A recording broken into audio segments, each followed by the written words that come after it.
So this is just day 2 of what we started yesterday. So your last example yesterday was example 12. Here we're jumping right in with 13. The difference between yesterday and today is that today it's a lot of calculator work. So I do have some extra calculators on my desk. I don't have one for everyone. So if you have a calculator, great. If you don't, try to get one of those. If you can't get either of that, maybe push your desk with someone who has one and we can go from there. So to type this into the calculator, it's a little different depending on what calculator you have. Some of the calculators, it's like a box and then a root button. Some of the calculators, it's like a star, then the root button. Most of them, you type the index first. So you type in a 4, and then one of these buttons, and then the 252. Some of them are backwards, though. So what I'm going to do for this first example is put the answer up there, and then you can kind of play around with your calculator and see if you can get it. And do you see in the directions it says round the result to 2 decimal places? So this rounds to 3.98. So we'll kind of stop here, play around with your calculator until you get it. If you can't figure it out in like a minute, raise your hand and I can come help you. So number 14, we want the cubed root of negative 2,111. Now, a lot of the calculators struggle with the negatives even on odd number index roots. So if you type it in and it says domain error, try it again without the negative sign. And just remember that in order to get a negative, you would have had to cube a negative number. So you might have to do the negative part on your own in your head. So we're rounding to 2 numbers after the decimal. What comes after the 2 in the original when you type it in? 12.828. So the 8 rounds it up to a 3. The calculator may or may not handle the negative for you. Again, we all have different versions of the calculator. Syntax error or whatever. Yes, a lot of them will say syntax error, and then you just have to do the signs alone in your head. Questions on this one? All right, here's the next one. I would work inside out, so do the cubed root of 56 first, and then take that answer to the 4th power.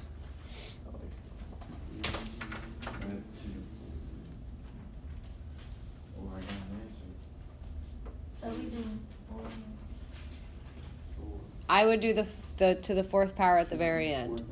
I would do the cubed root of 56 equals, and then do like the little caret button, 4 equals.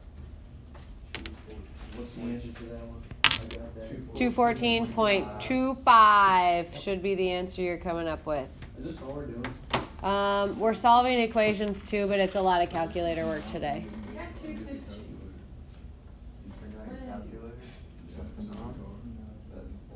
Did you round before you took it to the 4th power? Yeah.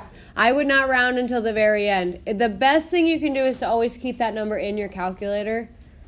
So instead of like clearing it and then retyping it to the 4th power, just hit like caret to the 4th power and it'll automatically keep that number. You know the caret button. Don't make fun of me. All right. So yeah, do not round. Do not clear the calculator until the very end. Keep that number in there. Any questions? So this might be another one where you got to do a little bit in your head. So we know if we're finding the cubed root of a negative, our answer will be negative. But then we're taking it to an even exponent. So if you take a negative to an even exponent, what happens? 196.00. The answer is positive. Yeah, the answer is going to end up being positive. And then what are you guys coming up with? 196.00. Very good. So again, just calculator work. Type it in. If you're not agreeing with the students that gave an answer already, raise your hand. We can help you out. If you are agreeing, you'll be all good. This one has instructions. All right, so next we're going to do the 8th root of 25,102. 3.55. 3.55. Again, we're rounding to 2 decimal places, so just be careful with your rounding. Let's see if we can do this one. Don't start typing. You can figure this out. If you're taking the third root of something, and then you're taking it to the third power, it's going to be 5, yes. It's kind of like, Cancel out. right, like if you put this under here and make it a fraction, it'd be 5 to the 3/3, which is just 1. Very good. Okay, so do you guys remember if we had like x squared equals 9 and we just take the square root of both sides? Yep. We're going to do that again. The important thing to remember is if you're taking an even number root, you have to put the plus or minus sign. And you can only take a root of both sides when that term with the exponent is isolated.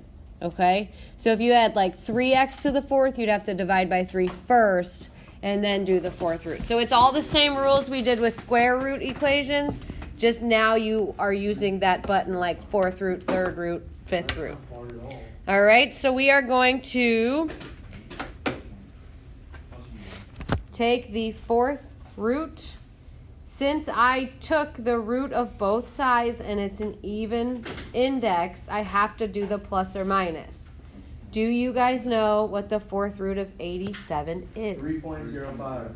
Okay, so our answer is plus or minus 3.05.